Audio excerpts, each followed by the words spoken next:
Kecaplah dan lihatlah betapa baiknya Tuhan itu. Rasakan dan nikmati kasih setia Tuhan. Kecaplah dan lihatlah betapa baiknya Tuhan itu. Rasakan dan nikmati kasih setia Tuhan. Syukur bagimu Tuhan, segala hormat bagimu Tuhan, Allah yang mengasihiku, Allah yang memeliharaku selamanya. Syukur bagimu Tuhan, segala hormat bagimu Tuhan, Allah yang mengasihiku, Allah yang memeliharaku selamanya.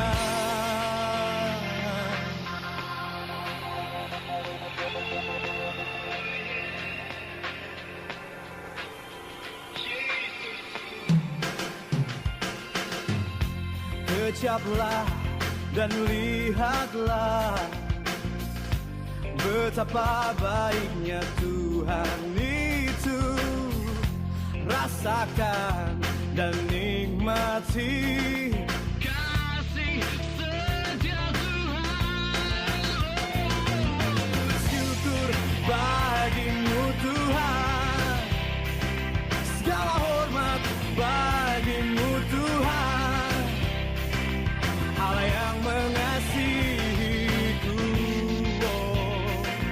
Allah yang memeliharaku. Syukur bagimu Tuhan, segala hormat bagimu Tuhan, Allah yang mengasihiku, Allah yang memeliharaku selamanya.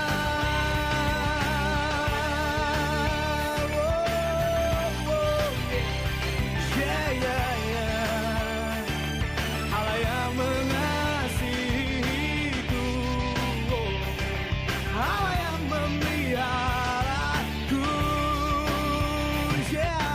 Syukur bagimu Tuhan, segala hormat bagimu Tuhan, Allah yang mengasihiku,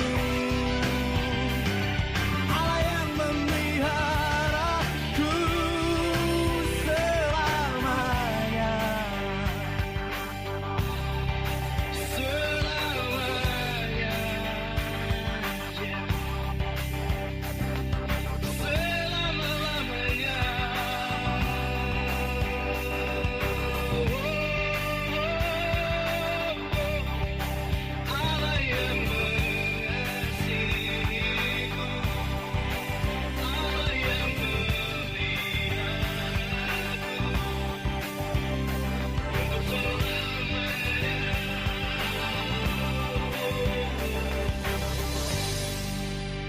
selamanya.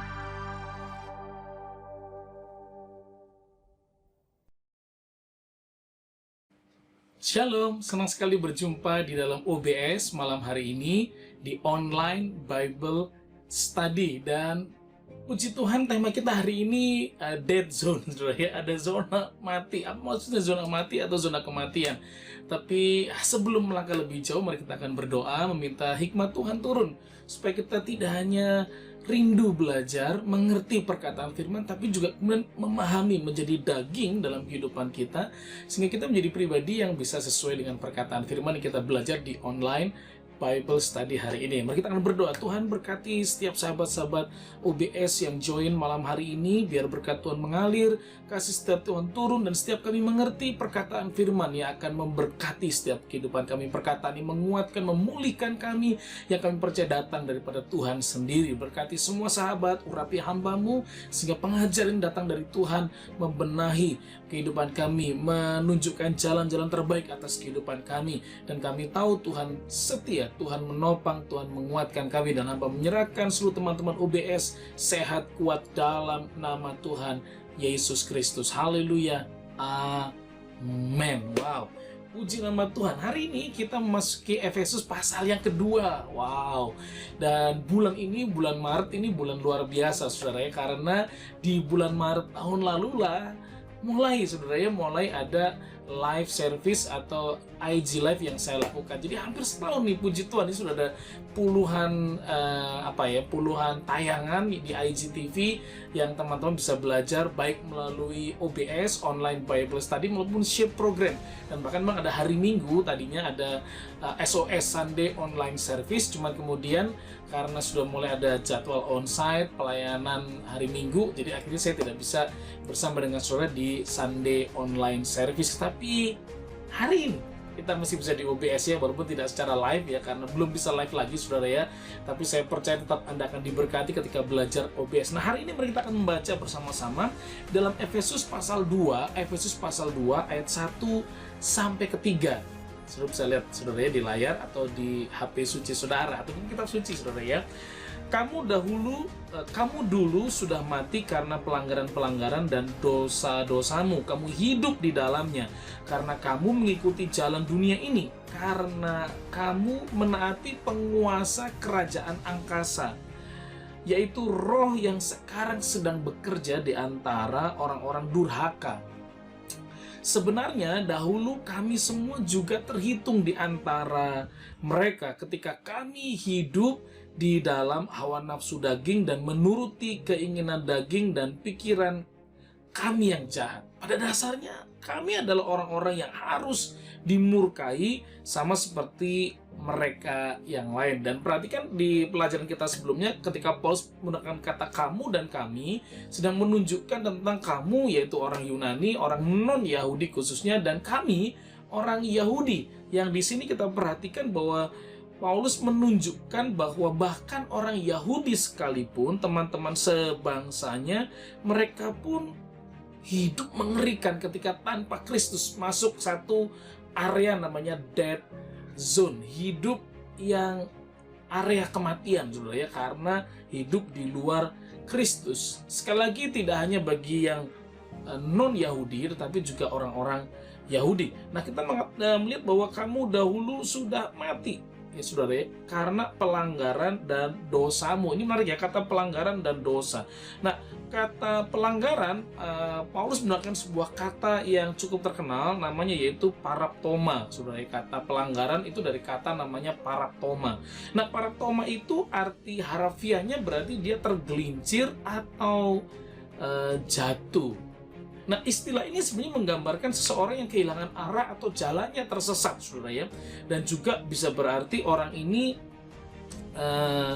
meleset dalam menangkap kebenaran, itu katanya, saudara ya. Dan pelanggaran ini juga berarti mengikuti jalan yang salah.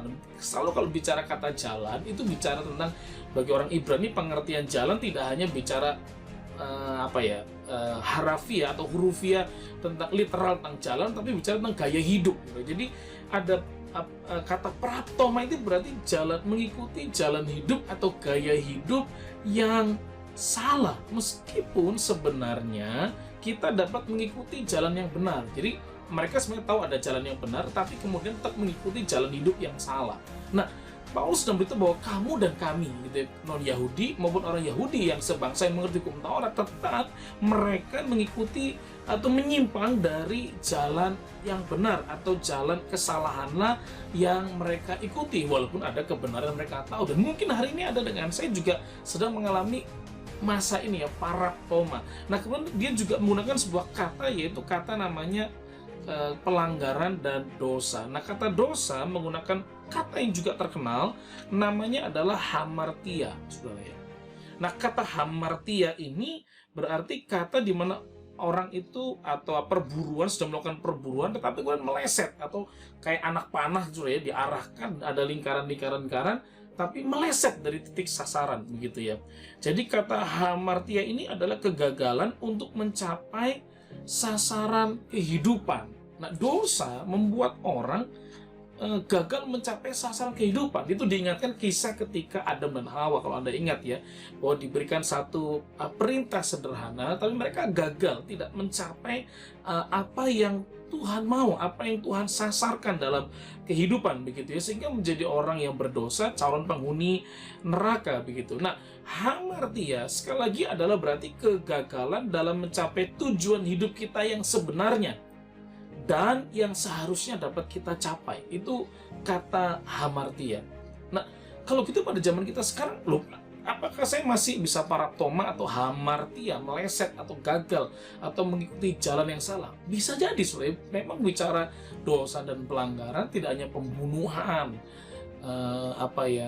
korupsi begitu ya, atau mungkin menipu, merampok. Tapi mungkin kita sebagai anak, ketika Alkitab mengatakan hormati ayah ibumu, engkau pada masa pandemi ini tidak bisa menghormati ayah ibumu gitu, karena mungkin orang tuamu gagal mencukupkan uang yang banyak atau gagal memberikan Netflix gitu ya, atau wifi yang kencang, super kencang, saudara ya, Anda marah kemudian, atau mungkin juga ayah yang kemudian terlalu pemarah gitu ya, terlalu banyak main tangan begitu ya, lupa saya didik anak saya, tapi kan ada tongkat dan rotan cukup ya, tapi tempatnya di mana, jangan sampai menimbulkan sakit hati, itu kata Alkitab. Atau mungkin suami tidak bisa menghargai istrinya, atau tidak menghormati pasangannya, atau tidak bisa mengasihi kembali, atau mungkin istri yang tidak bisa menghormati pasangannya, saudara ya, sudah bekerja keras, sudah melakukan terbaik, tapi nggak ada pernah terucap untuk ucapan syukur atau terima kasih.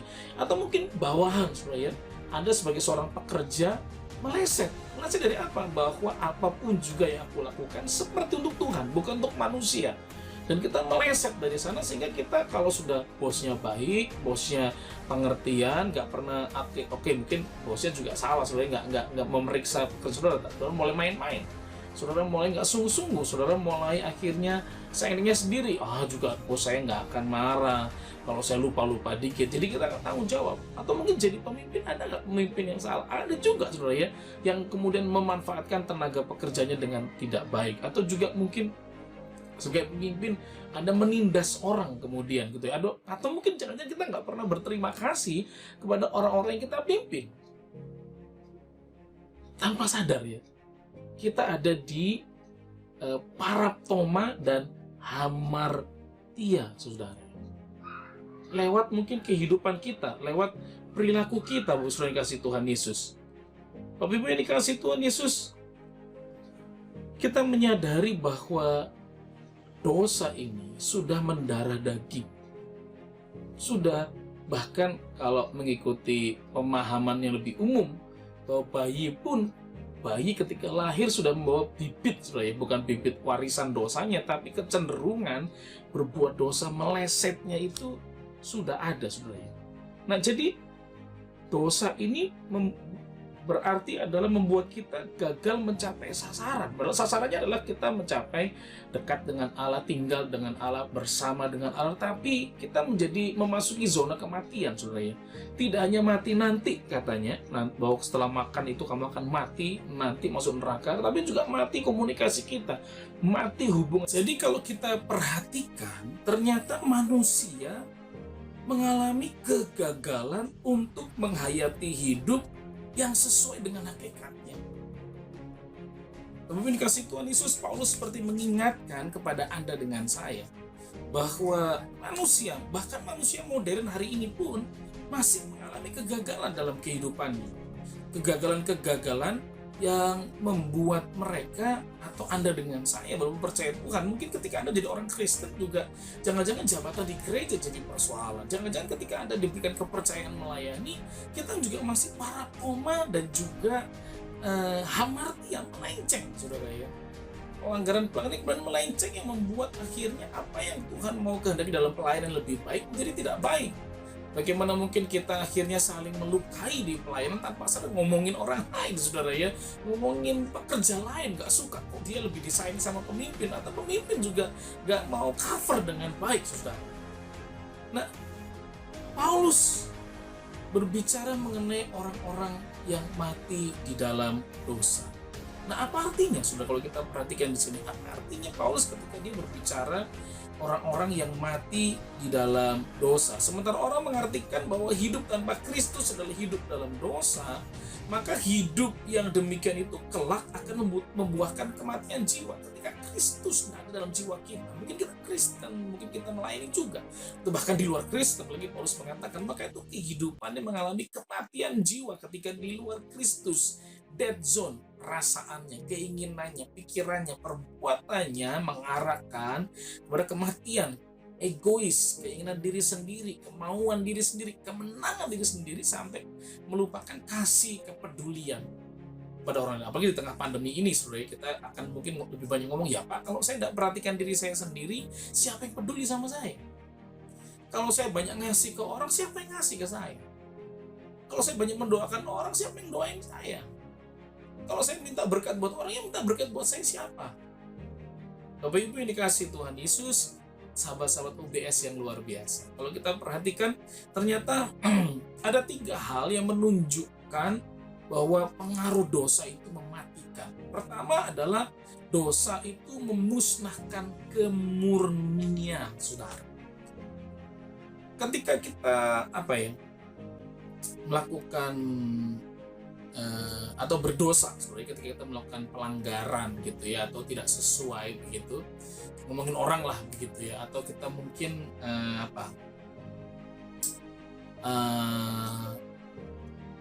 terluka karena perkataan orang gantian gitu ya, maka ternyata di dalam diri kita gitu ya, masih tanpa sadar tersimpan ingatan-ingatan itu. Saudara pernah marah sama orang, tanpa itu ingatan-ingatan itu masih terpendam di bawah kesadaran diri kita.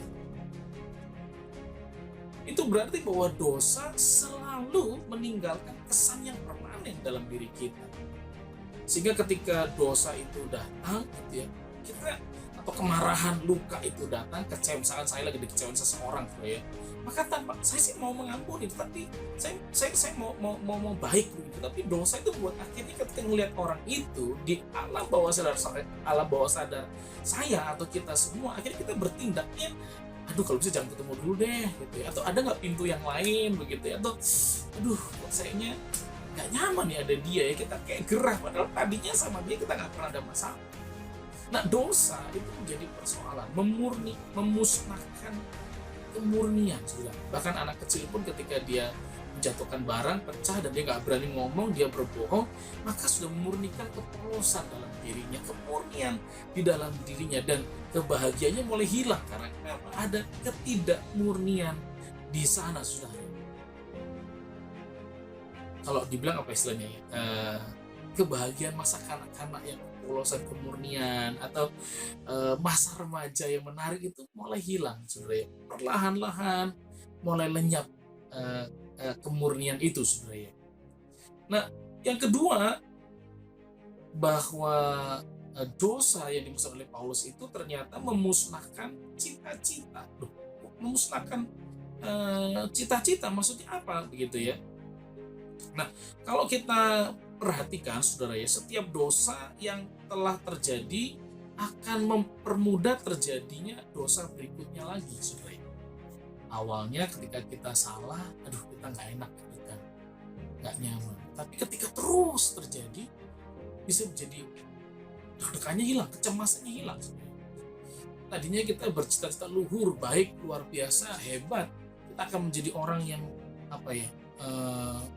menguatkan orang lain, tapi ternyata ketika saya melukai orang itu takut, malu, tapi rupanya itu menjadi tameng, pembelaan, dan kita melakukan terus tanpa sadar, cita-cita baik kita hilang, saudara ya.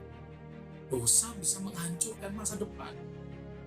Dan saya cukup kaget sebenarnya ketika minggu lalu sebenarnya saya mendengar ada seorang yang anak Tuhan yang bunuh diri karena gak bisa bayar hutang.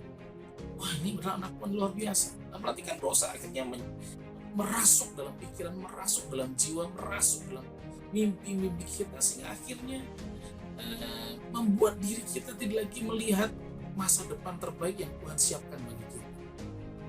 Yang berikutnya, yang ketiga, katanya dosa juga memusnahkan seluruh kemauan kita.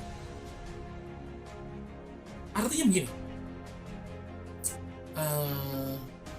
ketika kita bersama dengan Kristus, keinginan-keinginan kita adalah keinginan yang baik, keinginan yang membuat hidup orang atau hidup kita bersuka cita, keinginan untuk bisa support orang lain hidup bersama. Tapi dosa membuat kemauan-kemauan itu menjadi mati, saudara ya. Karena kenapa? Karena ikatannya akhirnya menjadikan kita terus melakukan. Nah, ada satu kata pepatah yang mengatakan demikian, saudara ya. Menaburkan perbuatan akan membuahkan kebiasaan. Menaburkan kebiasaan membuahkan watak. Menaburkan watak akan membuahkan nasib. Artinya begini, kalau kita terus-terus membiasakan melakukan sesuatu yang salah, maka tanpa di sana kita sudah nggak punya kemauan, tapi sudah digerakkan dengan sendirinya oleh di sana. Nah, hari ini jangan paraptoma atau hamartia yang meleset, karena dosa itu membunuh, saudara. Dosa itu memusnahkan kemurnian. Dosa juga dapat diampuni, tapi pengaruhnya akan tetap tinggal. Nah, Paulus mengingatkan kepada jemaat di Efesus, saudara ya, bahwa ketika kehidupan mereka di luar Kristus, maka itu menjadi persoalan. Ketika kita ini dulu sudah mati dalam dosa, kita dalam paraptoma dan hamartia, maka kita diingatkan supaya berhati-hati dengan hidup yang Tuhan percayakan ini. Ini menarik, saudara. Jadi kalau kita bilang, kamu dahulu sudah mati. Dahulu, siapapun ya. Kamu, termasuk juga kami, kata Paulus begitu ya. Dan mengikuti jalan dunia ini. Ini menarik sekali, hati-hati. Jadi ketika orang hidup di dalam kehidupan dead zone ini, berarti ini adalah sebuah kehidupan yang tanpa Kristus. Dan menariknya, kehidupan tanpa Kristus itu didasarkan kepada patokan atau nilai-nilai yang dibuat oleh dunia ini. Ayat yang kedua kita baca, kamu hidup dalamnya karena kamu mengikuti jalan dunia ini. Ketika di luar Kristus berarti kita mengikuti jalan dunia, mengikuti nilai-nilai kehidupan dunia ini. Kalau Kristus mengajar pengampunan, dunia mengajar pembalasan. Kalau Kristus mungkin mengajar tentang kasih, dunia mengajar kemarahan yang ditumpuk, kecewa yang ditumpuk, sehingga akhirnya pembunuhan yang terjadi, rencana jahat. Kalau Kristus mengajar tentang pelayanan gitu ya, bahwa hidup kita bagi Kristus, bagi orang lain, tapi dunia mengajar hidup bagi diri sendiri, kepuasan gitu ya, sehingga populer. Ada namanya privilege, hak khusus, kemudian ada possession ya, possession, hak milik ya, position, tempat. Bisa masuk pada orang-orang di gereja. Bisa, orang juga mencari tempat ini, saudara ya, di gereja. Kalau kurang populer akhirnya membuat guru hara, keonaran gitu ya, supaya jadi booming lagi namanya. Lu bisa jadi mungkin, saudara ya.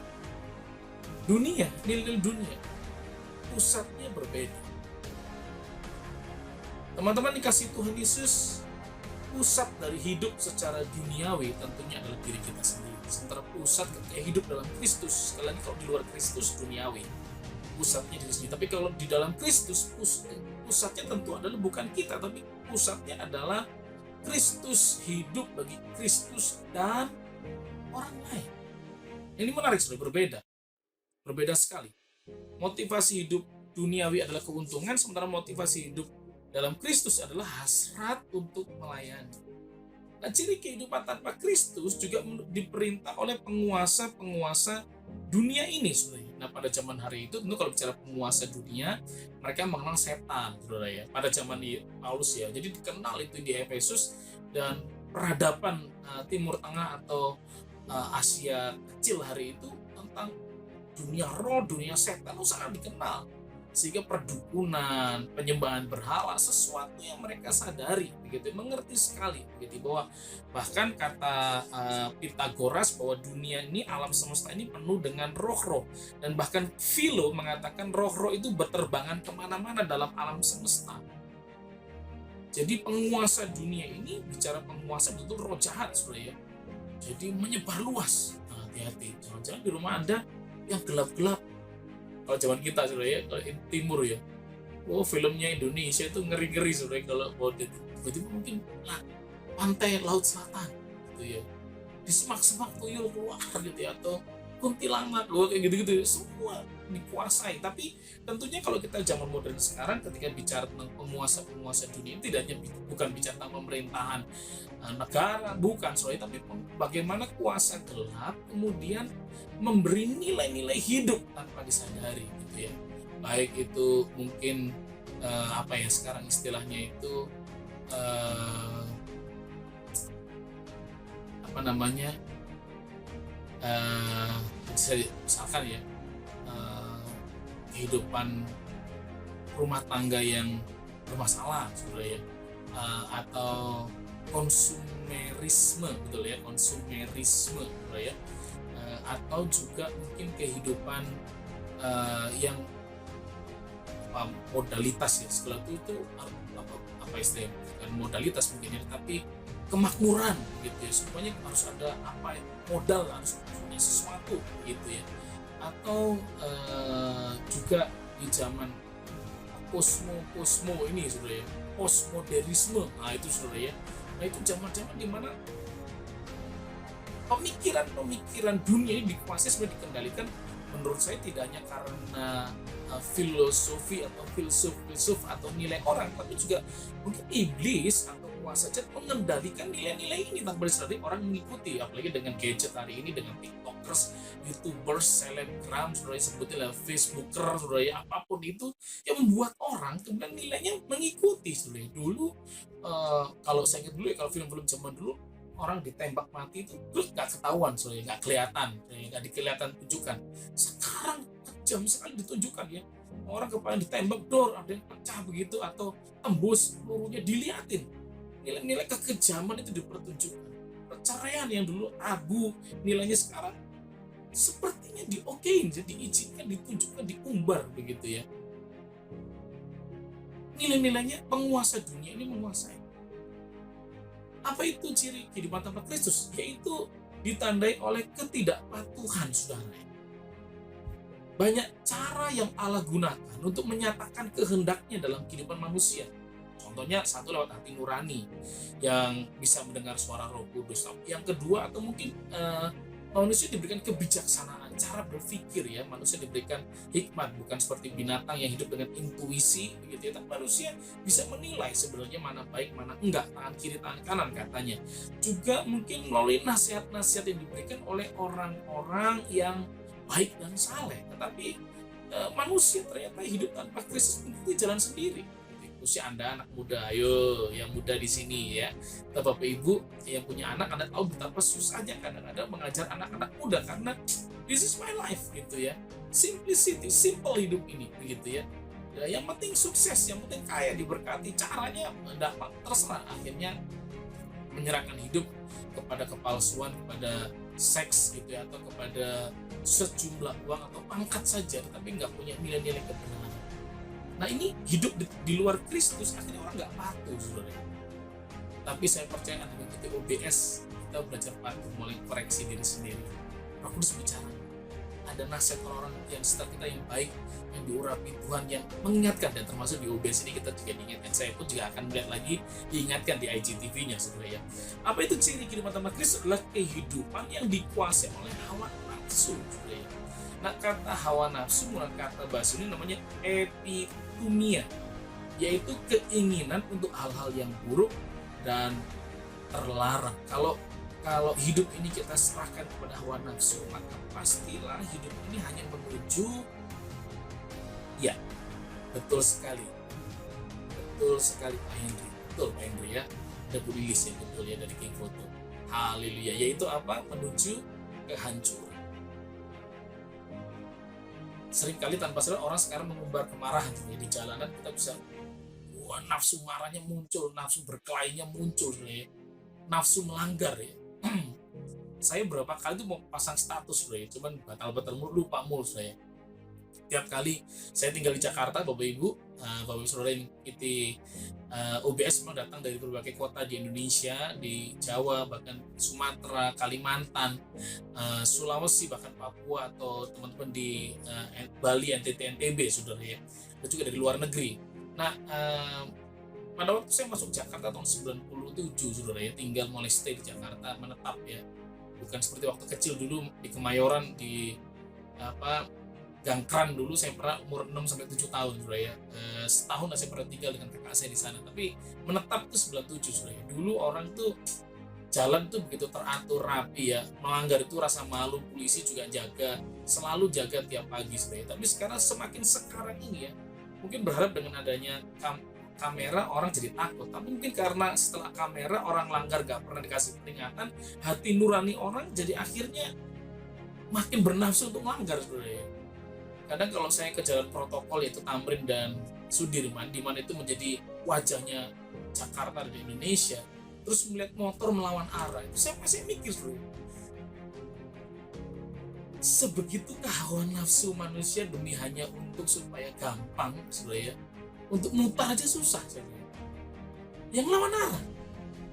Tapi juga saya nggak ngerti, polisi juga nggak ada hari itu begitu ya. Kalau di daerah pagi gitu, jam pagi sampai jam 10 biasanya anggota polisi akan ada yang menjaga perempatan jalan supaya orang tertib ya. Karena memang kalau untuk Indonesia menurut saya memang masih perlu harus ada petugas. Kecuali mungkin kalau teman-teman di Malaysia, teman-teman di Singapura gitu ya, sudah elektronik itu udah memantau gitu ya, dan kemudian betul-betul dikirimkan surat pelanggaran. Mungkin di kita nggak tahu apa surat pelanggaran. Kalau awal-awal dulu orang takut dengan suratnya karena viral, Saudara ya. Kalau sekarang sih sudah nggak ada lagi kedengeran gitu ya, surat-surat tilang itu diberitakan gitu, Saudara ya, sehingga buat orang semakin takut karena buktinya orang bisa melanggar, sudah menjadi habit biasa, dan mungkin malah kalau dikasih itu malah bernafsu lebih marah, Saudara ya. Kalau melewati ke arah dari Tanah Abang lurus, Saudara ya, kita mau ke arah Palmerah begitu, atau mungkin kalau ke kiri kita ke arah Hotel Shangri-La gitu ya, maka udah terbiasa motor melanggar gitu ya. Nanti kalau yang benar mungkin dia sedikit marah ya, terganggu gitu, malah yang melanggar itu bisa lebih ngantuk, lebih nafsu lagi untuk mukul.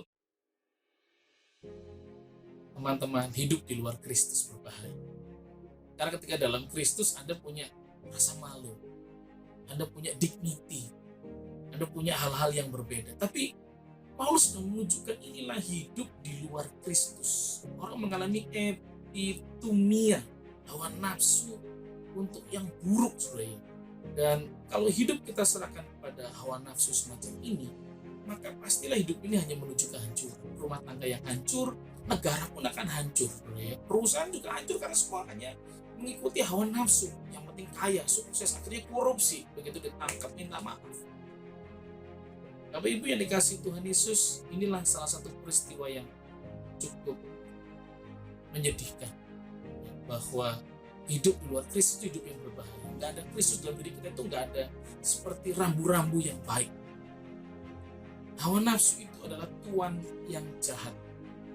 Memenuhi keinginan hawa nafsu berarti memperhambakan diri pada hawa nafsu itu, dan percayalah, hawa nafsu itu tidak akan pernah puas kecuali kita ada Kristus di dalamnya. Nah, Paulus berkatakan inilah kehidupan yang di luar Kristus. Kehidupan tanpa Kristus adalah kehidupan yang memenuhi sifat daging.